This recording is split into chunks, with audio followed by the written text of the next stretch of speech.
भाइयों और बहनों, आप सबका बहुत बहुत स्वागत। गर्मी में आप आए, बात सुनने आए, इसके लिए दिल से आप सबका धन्यवाद करता हूं। वीरा पासी जी की याद में ये फंक्शन है।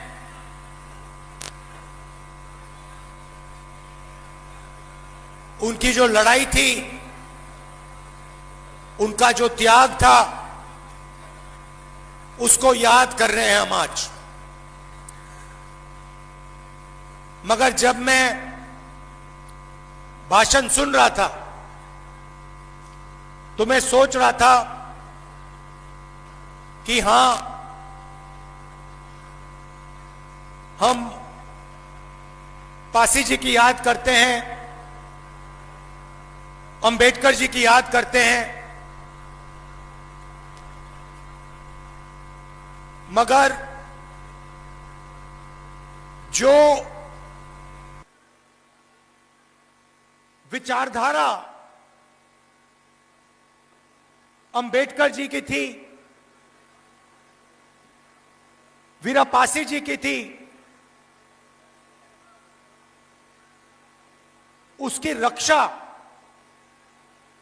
ठीक से नहीं करते। हमारे सामने, आंखों के सामने संविधान पर आक्रमण हो रहा है। संविधान कोई मामूली किताब नहीं है। कॉपी देना संविधान की है, लाओ। यह कोई मामूली किताब नहीं है। यह मत सोचिए कि ये जो किताब है ये मामूली चीज है। ये मत सोचिए कि ये किताब आजादी के बाद लिखी गई थी। इस किताब में एक विचारधारा है, वो अंबेडकर जी के खून में थी, वीरा पासी जी के खून में थी, महात्मा गांधी जी के खून में थी। और हर प्रदेश में आपको कोई ना कोई व्यक्ति मिलेगा जो इस किताब के लिए लड़ा था और मरा था। केरल में नारायण गुरु जी, कर्नाटक में बसवना जी, बुद्ध भगवान, गुरु नानक, कबीर, इन सब की आवाज इस संविधान में है। हम बड़े बड़े फंक्शन करते हैं, फोटो के सामने हाथ जोड़ देते हैं, मूर्ति के सामने मत्था टेक देते हैं, मगर जब हमारे आंखों के सामने वीरा पासी जी की विचारधारा का अपमान किया जा रहा है, उसके चित्र चित्र उड़ाए जा रहे हैं, तो फिर हम चुप हो जाते हैं। अंबेडकर जी की बात होती है, हाथ जोड़े जाते हैं, मगर जब अंबेडकर जी के संविधान पर आरएसएस खुलकर आक्रमण करता है, फाड़ के फेंक देता है, बिल्कुल वही लोग जो अंबेडकर जी की मूर्ति के सामने जाके मत्था टेकते हैं, वही लोग अंबेडकर जी की विचारधारा को भूल जाते हैं। वही लोग अंबेडकर जी की विचारधारा की रक्षा नहीं करते। यही कमी है। मूर्ति के सामने हाथ जोड़ो, मत्था टेको, मगर जब विचारधारा पर आक्रमण होता है, जब उनके खून पर आक्रमण होता है, तो फिर उसके सामने खड़ा होना पड़ेगा। और यह आक्रमण सिर्फ संविधान पे नहीं हो रहा है, क्योंकि संविधान क्या कहता है? वीरा पासी जी ने क्या कहा? अंबेडकर जी ने क्या कहा? एक ही चीज कही थी, हिंदुस्तान में हर व्यक्ति को अभ्यास का सही फल मिलना चाहिए। हर व्यक्ति एक समान है, और अगर ये देश है तो ये सबका देश है, किसी एक जात का नहीं है, किसी एक व्यक्ति का नहीं है, किसी एक अरबपति का नहीं है, किसी एक संगठन का नहीं है, हिंदुस्तान के हर नागरिक का है। नहीं, आप ताली बजा रहे हो, ताली बजा रहे हो, मगर जब आपके सामने, मुंह के सामने इस संविधान को फाड़कर आरएसएस के लोग फेंकते हैं तो फिर आप चुप हो जाते हो। मैं आपसे ये कहना चाहता हूं, इसमें आपकी आवाज है, ये आपका खून है,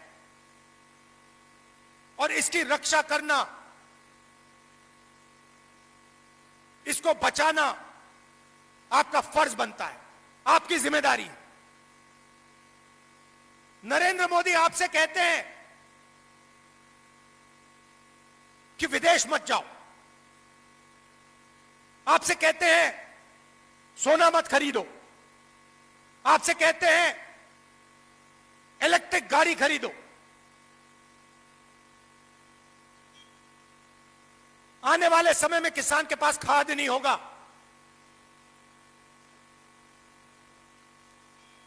आर्थिक तूफान आ रहा है। आप देखना कुछ ही महीनों में महंगाई कहां जाती है, पेट्रोल के दाम कहां जाते हैं, डीजल के दाम कहां जाते हैं, गैस के दाम कहां जाते हैं, दाल चावल के दाम कहां जाते हैं। खुल के प्रधानमंत्री कहता है सोना मत खरीदो,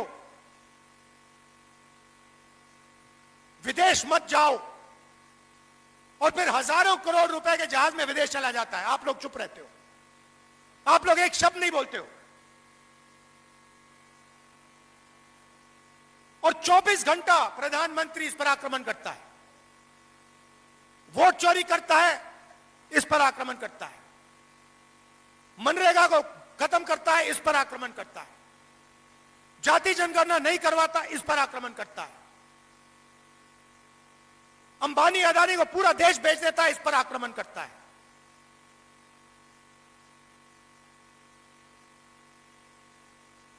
तो मेरा कहना है, हम अगर अंबेडकर जी की बात करें, अगर हम वीरा पासी जी की बात करें और उनकी मूर्ति के सामने हम हाथ जोड़ें, तो फिर हमारी जिम्मेदारी है कि उनकी विचारधारा की हम रक्षा करें। इसके बिना हाथ जोड़ने का कोई मतलब ही नहीं है। आप सोचिए, अगर अंबेडकर जी यहां बैठे होते और आप उनके सामने हाथ जोड़ते, उनके नारे लगाते, और फिर एकदम बाहर जाके अंग्रेजों के साथ मिल जाते, उनकी विचारधारा के खिलाफ खड़े हो जाते, या उनकी विचारधारा की रक्षा नहीं करते, तो अंबेडकर जी, वीरा पासी जी क्या कहते?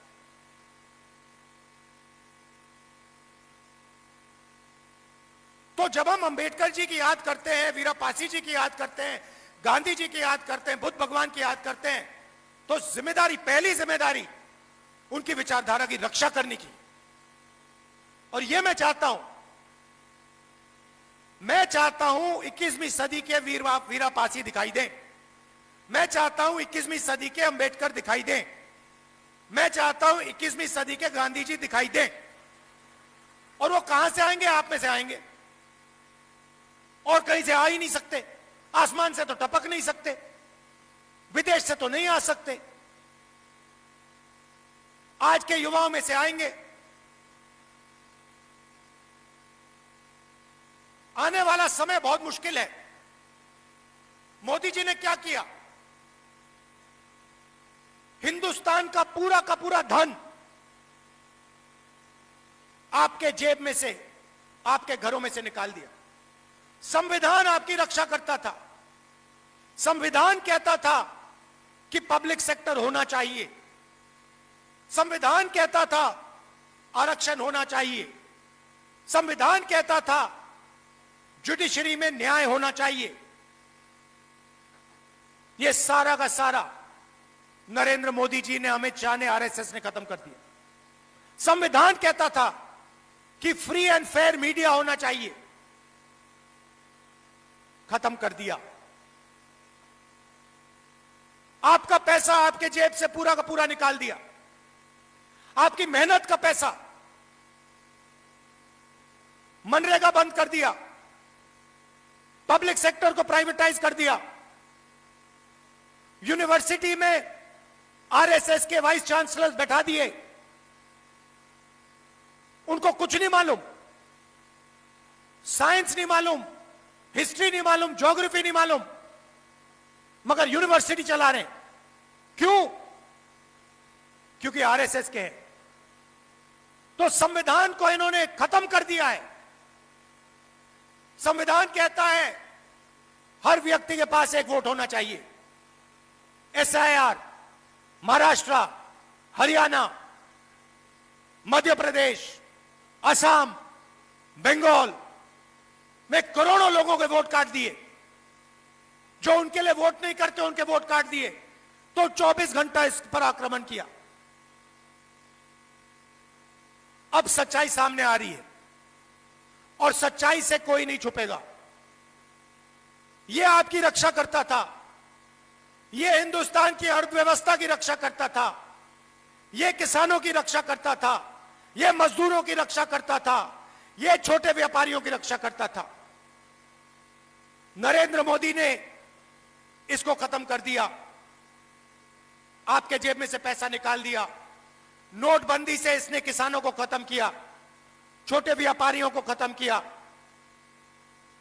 रोजगार बंद किया और अब ईरान और अमेरिका के बीच में युद्ध हो गया। अभी आपको बात समझ नहीं आई कि हुआ क्या है।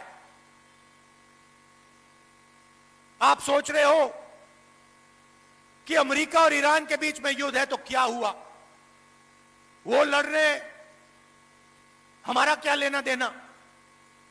भाई और बहनों, ये पहले आपकी रक्षा करता था, ये गायब हो गया है। अब आर्थिक तूफान आने वाला है। क्यों?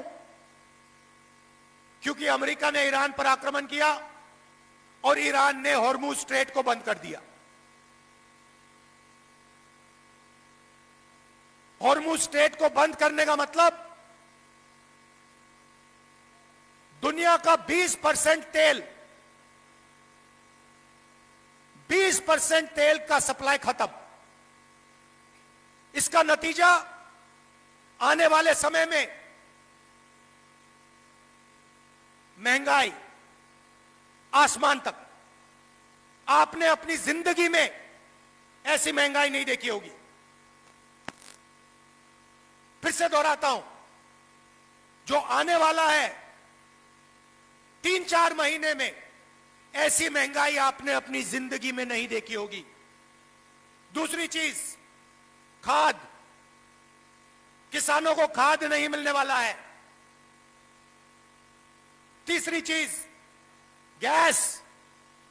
गैस का सप्लाई खत्म होने जा रहा है। केरोसिन, सारा का सारा बंद होने जा रहा है। और जो आपकी रक्षा करता था, ये इसको फाड़ के नरेंद्र मोदी ने फेंक दिया है। तो अब आर्थिक तूफान का नतीजा अंबानी अदानी को नहीं लगने वाला। वो अपने महलों में बैठे रहेंगे। अब सीधा का सीधा आर्थिक तूफान आपके घर में आ रहा है।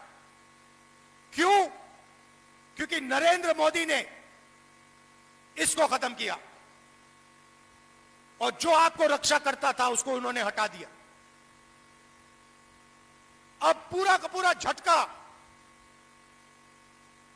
किसानों को लगने वाला है, युवाओं को लगने वाला है, मजदूरों को लगने वाला है, माताओं बहनों को लगने वाला है। और नरेंद्र मोदी क्या कहता है कहता है विदेश मत जाओ और फिर अपने जहाज पे उड़ के विदेश चला जाता है। भाइयों और बहनों, नरेंद्र मोदी ने हिंदुस्तान के आर्थिक सिस्टम को बेच दिया है। फिर से बोलता हूं, नरेंद्र मोदी ने हिंदुस्तान के आर्थिक सिस्टम को बेच दिया है। उसने अदानी को, अंबानी को और अमेरिका को हिंदुस्तान का आर्थिक सिस्टम पकड़ा दिया है। अब आर्थिक तूफान आ रहा है और नरेंद्र मोदी और हिंदुस्तान की सरकार आपको नहीं बचा पाएगी। देखना, 2-3 महीने में आपको पता लग जाए कैसा जबरदस्त झटका लगने वाला है। और आप याद रखना, नरेंद्र मोदी कहेगा, आपसे कहेगा, रोएगा, जैसे कोविड के समय रोया था, जैसे नोटबंदी के समय रोया था, रोएगा और कहेगा मेरी गलती नहीं है। और मैं आपको बता रहा हूं कि गलती सिर्फ नरेंद्र मोदी, अमित शाह और आरएसएस की है, क्योंकि इन्होंने इसको खत्म किया है। देख लेना, 1 महीने के अंदर टीवी पे आएगा नरेंद्र मोदी, रोएगा, हाथ जोड़ेगा, जैसे नोटबंदी में कहा था मुझे लटका देना फांसी से। नोटबंदी उसने की, आपसे पैसा उसने छीना, आपके घर से पैसा उसने छीना और फिर आके हाथ जोड़ दिए और कहा कि मुझे लटका देना फांसी पे अगर काला धन नहीं खत्म हुआ। काला धन खत्म हुआ। उसके बाद कोविड के समय वही बात की, मजदूरों को मरवा दिया, घर भेज दिया, लॉकडाउन कर दिया और अरबपतियों का लाखों करोड़ के रुपए कर्जा माफ कर दिया। और फिर से करने वाला है। चुनाव से पहले कहा कि पेट्रोल की कोई कमी नहीं है, गैस की कोई कमी नहीं है, पेट्रोल के दाम नहीं बढ़ेंगे। और आज जब पेट्रोल के दाम बढ़ रहे हैं तो अंबानी पेट्रोल हिंदुस्तान के बाहर भेज रहा है। अंबानी रूस से पेट्रोल खरीदता है और बाहर बेचता है। और अंबानी नरेंद्र मोदी की फंडिंग उस पेट्रोल के पैसे से करता है। यह सच्चाई है। रास्ता क्लियर है, रास्ता दिखाया गया है पहले। अंबेडकर जी का रास्ता है, नेहरू जी का रास्ता है, गांधी जी का रास्ता है, वीरापासी जी का रास्ता है, बुद्ध भगवान का रास्ता है, नारायण गुरु, बसवना, ये सब, इन सब लोगों ने रास्ता दिखाया है। आप मूर्तियों के सामने हाथ जोड़िए, घंटों जोड़िए, मत्था टेकिए, मगर जब उनकी विचारधारा पर आक्रमण होता है तो फिर खड़े हो जाइए और पीछे मत हटिए। यही है मतलब, यही है मतलब मत्थे टेकने का, यही है मतलब हाथ जोड़ने का। नारों से कुछ नहीं होने वाला, इसकी रक्षा कीजिए। इसमें वीरापासी जी की आवाज है, उनका खून है इसमें। अंबेडकर जी की आवाज है, खून है इसमें। गांधी जी, नेहरू जी, सबकी आवाज है इसमें, सबका खून है इसमें। आवाज की और खून की रक्षा कीजिए। हाथ जोड़ने से अब कुछ नहीं होने वाला है, खड़ा होना पड़ेगा, लड़ना पड़ेगा। दिल से आपका धन्यवाद करता हूं, आप दूर दूर से आए, गर्मी में आपने बात सुनी, मगर अब जब आप घर जाओगे, जब ये आरएसएस से कार्यकर्ता आपके सामने आएंगे, नरेंद्र मोदी की बात करेंगे, अमित शाह की बात करेंगे, उनसे आप सामने उनको कहो कि आपका प्रधानमंत्री गद्दार है, आपका होम मिनिस्टर गद्दार है, आपका संगठन गद्दार है, आपने हिंदुस्तान को बेचने का काम किया है, आपने हमारे संगठन, आपने हमारे संविधान पर आक्रमण किया है, आपने अंबेडकर जी पर आक्रमण किया है, आपने वीरापासी जी पर आक्रमण किया है, आपने गांधी जी पर आक्रमण किया है। खुल के उनसे कहिए। दिल से आपका धन्यवाद करता हूं। नमस्कार, जय हिंद।